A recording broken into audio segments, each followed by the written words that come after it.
ನಮಸ್ಕಾರ ವೀಕ್ಷಕರೇ, ಕಲ್ಪತರು ನ್ಯೂಸ್ಗೆ ಎಲ್ಲರಿಗೂ ಆತ್ಮೀಯವಾದ ಸ್ವಾಗತ. ನಗರೀಕರಣದ ಹೆಸರಲ್ಲಿ ಬಡವರ ಮೇಲಿನ ಶೋಷಣೆ, ದಬ್ಬಾಳಿಕೆ ಅಂಬೇಡ್ಕರ್ ಕನಸಲ್ಲ. ಚೇತನ ಅಹಿಂಸಾ ನಟ ಮತ್ತು ಸಾಮಾಜಿಕ ಹೋರಾಟಗಾರ. ಇಂದು ಬೆಂಗಳೂರಿನ ಯಶವಂತಪುರದ ಸುಣ್ಣದಗೂಡು ಸ್ಲಂನಲ್ಲಿ ಡಾಕ್ಟರ್ ಬಾಬಾ ಸಾಹೇಬ್ ಅಂಬೇಡ್ಕರ್ ಅವರ 135ನೇ ಹಾಗೂ ಬಾಬು ಜಗಜೀವನ ರಾಮ್ ರವರ 119ನೇ ಜಯಂತಿ ಕಾರ್ಯಕ್ರಮವನ್ನು ಸ್ಲಂ ಜನಾಂದೋಲನ ಕರ್ನಾಟಕ ಮತ್ತು ಸಾವಿತ್ರಿಬಾಯಿ ಫುಲೆ ಮಹಿಳಾ ಸಂಘಟನೆ ವತಿಯಿಂದ ಹಮ್ಮಿಕೊಳ್ಳಲಾಗಿತ್ತು. ಕಾರ್ಯಕ್ರಮಕ್ಕೆ ಮುಖ್ಯ ಅತಿಥಿಗಳಾಗಿ ಆಗಮಿಸಿದ ಸಾಮಾಜಿಕ ಹೋರಾಟಗಾರ, ಚಲನಚಿತ್ರ ನಟ ಚೇತನ್ ಅಹಿಂಸಾ ಮಾತನಾಡಿ, ವಿಶ್ವವಿಜ್ಞಾನಿ ಭಾರತ ರತ್ನ ಡಾಕ್ಟರ್ ಬಾಬಾ ಸಾಹೇಬ್ ಅಂಬೇಡ್ಕರ್ ಮತ್ತು ಹಸಿರು ಕ್ರಾಂತಿಯ ಹರಿಕಾರ ಬಾಬು ಜಗಜೀವನ ರಾಮ್ ರವರನ್ನು ವೈಭವೀಕರಿಸದೆ ಅವರ ಆದರ್ಶಗಳನ್ನು ಅಳವಡಿಸಿಕೊಂಡು ನಿಸ್ವಾರ್ಥವಾಗಿ ಸಮಾಜಕ್ಕೆ ಶ್ರಮಿಸುವ ಮಾದರಿ ಕೆಲಸವನ್ನು ಸ್ಲಂ ಜನಾಂದೋಲನ ಕರ್ನಾಟಕ ಮಾಡುತ್ತಿದೆ. ಸಂವಿಧಾನ ಶಿಲ್ಪಿ ಭಾರತ ರತ್ನ ಎಂದು ಹಲವಾರು ಜನ ಹೇಳುತ್ತಾರೆ. ಭಾರತ ರತ್ನ ಪ್ರಶಸ್ತಿ ನೀಡಿದರಿಂದ ಅಂಬೇಡ್ಕರ್ ಅವರ ಹೆಸರಿಗೆ ಗೌರವ ಸಿಕ್ಕಿಲ್ಲ. ಬದಲಿಗೆ ಅಂಬೇಡ್ಕರ್ ಅವರಿಗೆ ಭಾರತ ರತ್ನ ನೀಡಿದ್ದರಿಂದ ಭಾರತ ರತ್ನ ಪ್ರಶಸ್ತಿಗೆ ಗೌರವ ಸಿಕ್ಕಿದೆ. ಅಂಬೇಡ್ಕರ್ ಅವರ ವಾದ ಏನೆಂದರೆ, ನಾವು ವ್ಯಾಖ್ಯಾನಿಸದಿದ್ದರೆ ಅಸಮಾನತೆಯನ್ನು ಹುಟ್ಟುಹಾಕುವ ಶಕ್ತಿಗಳು ಹೆಚ್ಚಿಕೊಳ್ಳುತ್ತವೆ. ಬಾಬಾ ಸಾಹೇಬರನ್ನು ಬರೀ ಸಂವಿಧಾನಕ್ಕೆ ಮತ್ತು ಅವರ ಸಮುದಾಯಕ್ಕೆ, ಪ್ರತಿಮೆಗಳಿಗೆ, ಫೋಟೋ ಫ್ಲೆಕ್ಸ್ಗಳಿಗೆ ಕಟ್ಟಿ ಹಾಕುತ್ತಾರೆ. ಆದರೆ ಅಂಬೇಡ್ಕರ್ ವಾದ ಇದಲ್ಲ.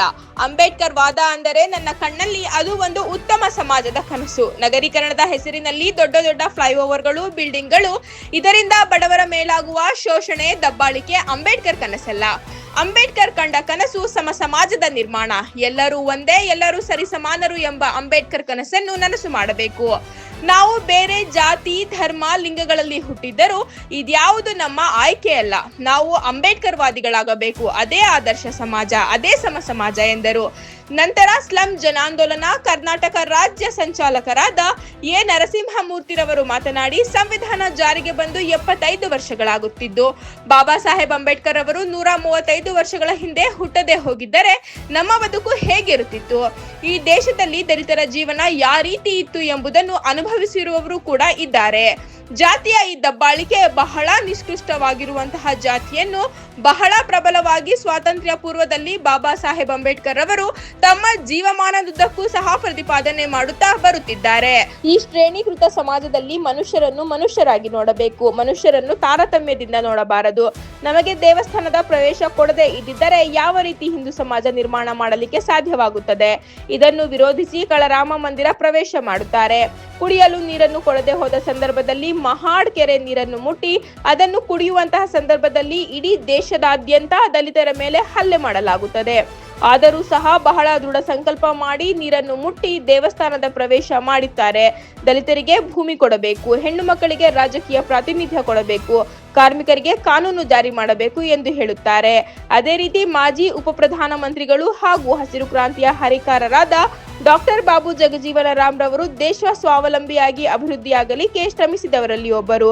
ಅವರ ತತ್ವಾದರ್ಶಗಳನ್ನು ಈಗಿನ ರಾಜಕಾರಣಿಗಳು ಯುವ ಜನರಿಗೆ ಮಾದರಿಯಾಗಿರಿಸಬೇಕು ಎಂದು ಹೇಳಿದರು. ಸಂದರ್ಭದಲ್ಲಿ ಕರ್ನಾಟಕ ರಾಜ್ಯ ಬಾಬು ಜಗಜೀವನ ರಾಮ್ ಪ್ರಶಸ್ತಿ ಪುರಸ್ಕೃತರಾದ ಚಂದ್ರಮ್ಮರವರು ಕಾರ್ಯಕ್ರಮವನ್ನು ಉದ್ದೇಶಿಸಿ ಮಾತನಾಡಿದರು. ಸಾವಿತ್ರಿಬಾಯಿ ಫುಲೆ ಮಹಿಳಾ ಸಂಘಟನೆಯ ಸಂಚಾಲಕರಾದ ಅನುಪಮ, SC/ST ಜಾಗೃತ ವೇದಿಕೆಯ ವೆಂಕಟೇಶ್ ಮಾತನಾಡಿದರು. ಕಾರ್ಯಕ್ರಮದಲ್ಲಿ ರಾಮಕೃಷ್ಣ, ತೇಜಸ್, ಹನುಮಂತ ಕಟ್ಟಿಮನಿ, ವಿಶಾಲಾಕ್ಷಮ್ಮ, ಕಲಾವತಿ ಮತ್ತು ಅರುಣ್, ರಾಜಶೇಖರ್, ಕಾರ್ತಿಕ್, ಜಯಂತ್, ಮುಖಂಡರಾದ ಅರಸನ್, ರಾಜು, ತಿರುಪಾಲಮ್ಮ, ರೇಷ್ಮಾ, ಬಿಬಿಎಂಪಿ ಪೌರ ಕಾರ್ಮಿಕರಾದ ಲಕ್ಷ್ಮಮ್ಮ, ನಿರೂಪಣೆಯನ್ನು ಶ್ರೀಮತಿ ಜ್ಯೋತಿ, ವಂದನಾರ್ಪಣೆಯನ್ನು ಶೋಭಾರಾಣಿ, ಸ್ವಾಗತವನ್ನು ಮಂಜುಬಾಯಿ ನೆರವೇರಿಸಿದರು. ಕಾರ್ಯಕ್ರಮದಲ್ಲಿ ಹೋರಾಟದ ಹಾಡುಗಳನ್ನು ತುಮಕೂರು ಸ್ಲಂ ಸಮಿತಿಯ ಅರುಣ್, ತಿರುಮಲ್ಲಯ್ಯ, ಕೃಷ್ಣಮೂರ್ತಿ ಸಂಘಟಕರು ಹಾಡಿದರು. ಸುಣ್ಣದಗೂಡು, ಅಂಬೇಡ್ಕರ್ ನಗರ, ಶರೀಫ್ ನಗರ, ಅಕ್ಕಿಯಪ್ಪ ಗಾರ್ಡನ್, BK ನಗರ, ವಿನಾಯಕಪುರ ಮತ್ತು ಕುರಿಮಂಡಿ ಸ್ಲಂಗಳಿಂದ ಅನೇಕ ಜನರು ಭಾಗವಹಿಸಿದ್ದರು. ವರದಿ ಕಲ್ಪತರು ನ್ಯೂಸ್. ಪೂರೈಸಿದೆ. ಸಂವಿಧಾನ ಜಾರಿಯಾಗಿ 75 ವರ್ಷ ಆಗ್ತಾ ಇದೆ. ಬಾಬಾ ಸಾಹೇಬ್ ಅಂಬೇಡ್ಕರ್ ಅವರು 135 ವರ್ಷಗಳ ಹಿಂದೆ ಹುಡ್ದಲೇ ಹೋಗಿದ್ರೆ ನಮ್ಮ ಬದುಕು ಹೇಗಿರ್ತಾ ಇತ್ತು? ಈ ದೇಶದಲ್ಲಿ ದಲಿತರ ಜೀವನ ಯಾವ ರೀತಿ ಇತ್ತು ಅನ್ನೋದನ್ನ ನಾವೆಲ್ಲ ಸಹ ಅನುಭವಿಸಿರ್ತಕ್ಕಂಥವ್ರು ಇದ್ದೀವಿ. ಜಾತಿಯ ಈ ದಬ್ಬಾಳಿಕೆ ಬಹಳ ನಿಕೃಷ್ಟವಾಗಿರ್ತಕ್ಕಂಥ ಜಾತಿಯನ್ನ ಬಹಳ ಪ್ರಬಲವಾಗಿ ಸ್ವತಂತ್ರ ಪೂರ್ವದಲ್ಲಿ ಬಾಬಾ ಸಾಹೇಬ್ ಅಂಬೇಡ್ಕರ್ ಅವರು ತಮ್ಮ ಜೀವನಮಾನದ ಉದ್ದಕ್ಕೂ ಸಹ ಪ್ರತಿಪಾದನೆ ಮಾಡ್ತಾ ಬರ್ತಾರೆ.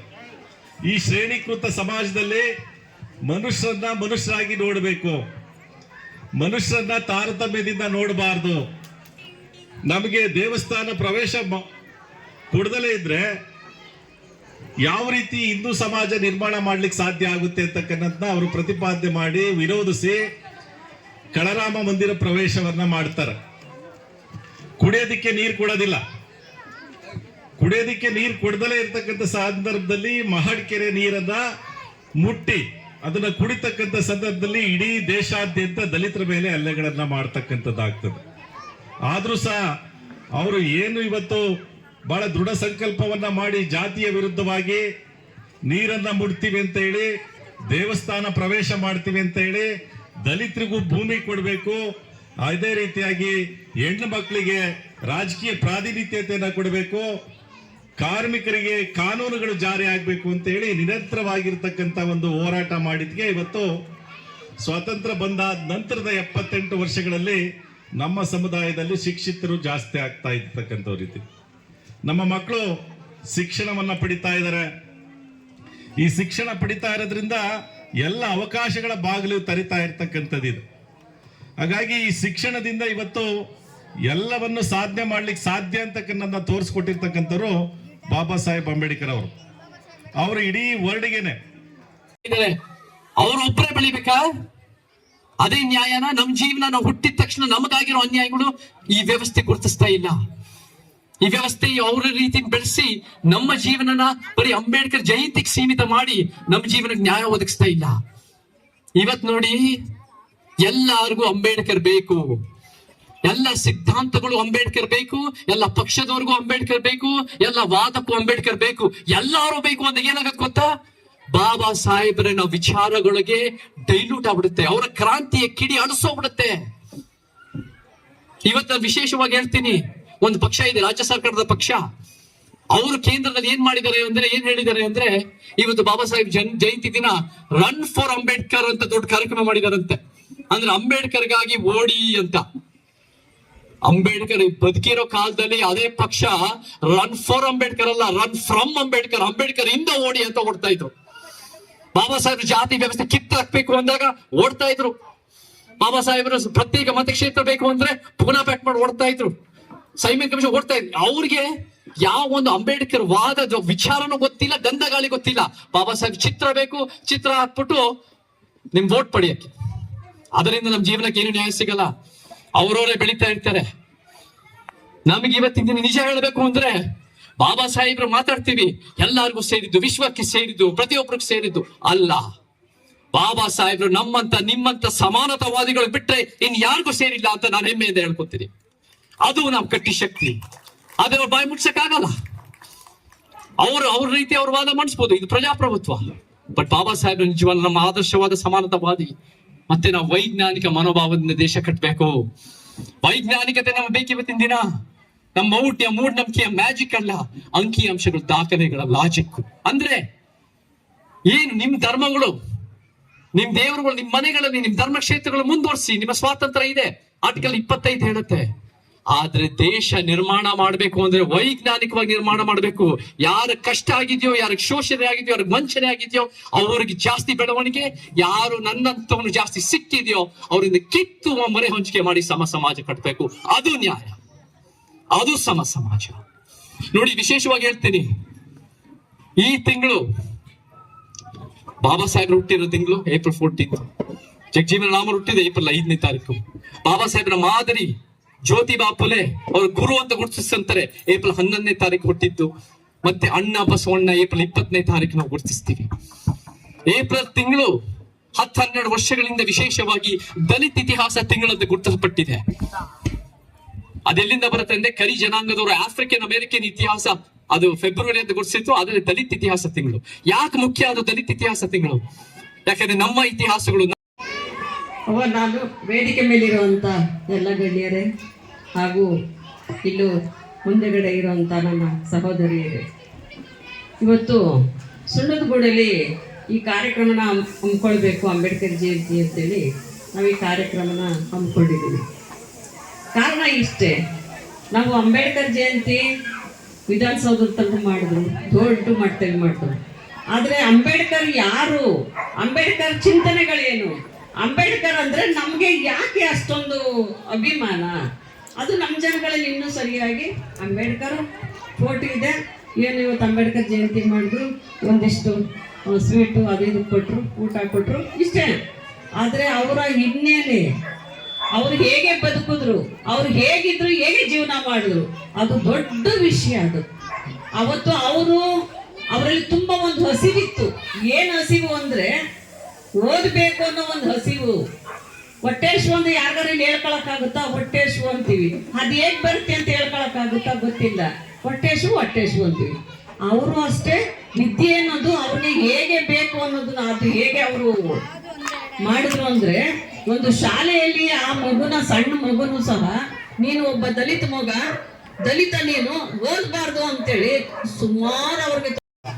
ಅಂಬೇಡ್ಕರ್ ಅವರು 1891 ಮಾಹೋ ಅಂತ ಹೇಳಿ ಒಂದು ಮಿಲಿಟರಿ ಹೆಡ್ ಕ್ವಾರ್ಟರ್ ಅಲ್ಲಿ ಹುಟ್ಟಂತ ಅಂಬೇಡ್ಕರ್ ಅವರು ಮೊದಲು ಮಾಡಿದ್ದೇನಪ್ಪ ಅಂದ್ರೆ ಓದೋದು. ನೀವು ಸೀರಿಯಲ್ ಅಲ್ಲೆಲ್ಲ ನೋಡಿರ್ತೀರಾ ಎಷ್ಟು ಕಷ್ಟಪಟ್ಟು ಓದ್ತಾರೆ ಅಂತ. ಮನೆಯಿಂದ ಗೋಣಿ ಚೀಲ ತಗೊಂಡೋಗಿ ಕೆಳಗಡೆ ಹಾಕೊಂಡು ಶಾಲೆಯಲ್ಲಿ ಕೊಠಡಿ ಕೊನೆಯಲ್ಲಿ ಕೂತ್ಕೊಂಡು ಪಾಠನ ಓದ್ಕೊಂತಾರೆ. ಅದಾದ್ಮೇಲೆ ಅವರು ಒಳ್ಳೆ ವಿದ್ಯಾವಂತರಾಗಿ ಓದಿ ನೋಡಿ, SC ಒಳಗಡೆ ಪರಿಶಿಷ್ಟ ಜಾತಿಲಿ ಆ ಕಾಲದಲ್ಲಿ SLC ಓದ್ದವ್ರು ಇವರೊಬ್ರೆ. ಅಂತ ಉದ್ಯೋಗ, ಅಂತ ಎಜುಕೇಶನ್ ನ ಅವ್ರ ತಂದೆ ತಾಯಿ ಸಪೋರ್ಟ್ ಮಾಡಿ ಓದಿಸಿದ್ರು. ಅವರು ಬೇರೆ ಬೇರೆ ದೇಶದಲ್ಲಿ ಡಿಗ್ರಿಗಳನ್ನ ಪಡೆದು ಭಾರತಕ್ಕೆ ಬಂದ್ರು. ಅದಾದ್ಮೇಲೆ ಅವರು ಹೋರಾಟನ ಶುರು ಮಾಡಿದ್ರು. ಆಗ್ಲೇ ನಮ್ಮ ನರಸಿಂಹಮೂರ್ತಿ ಸರ್ ಅವ್ರು ಹೇಳ್ದಂಗೆ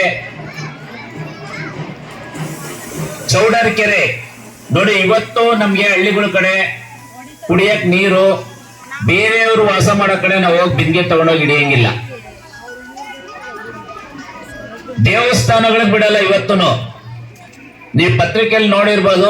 2 ನಿಮಿಷದಲ್ಲಿ ನಾನು ಮಾತನ್ನ ಮುಗಿಸ್ತೀನಿ. ಇಷ್ಟೊತ್ತು ನೀವು ತಿಳ್ಕೊಂಡ್ರಿ, ನಾವೆಲ್ಲ ಇಲ್ಲಿ ಒಂದೇ ಚೇರ್ ಮೇಲೆ ಕೂತ್ಕೊಂಡಿದ್ದೀವಿ. ನಮ್ಮ ಪಕ್ಕದಲ್ಲಿ ಯಾವ ಜಾತಿ, ಯಾವ ಧರ್ಮ ಅಂತ ಹೇಳಿ ನಾವು ಯೋಚನೆ ಮಾಡಿಲ್ಲ. ಆದರೆ ಸಮಾನವಾಗಿ ಕೂತ್ಕೊಂಡಿದ್ದೀವಿ ಅಲ್ವಾ? ಯಾಕೆ ಅಂತಂದ್ರೆ ನಾವೆಲ್ಲ ಹೀಗೆ ಬದುಕಬೇಕು ಅಂತ ಕನಸ್ಕೊಂಡವರು ಇವರು, ಅಂಬೇಡ್ಕರ್ ಮತ್ತೆ ಬಾಬು ಜಗಜೀವನ್ ರಾಮ್ ಅವರು.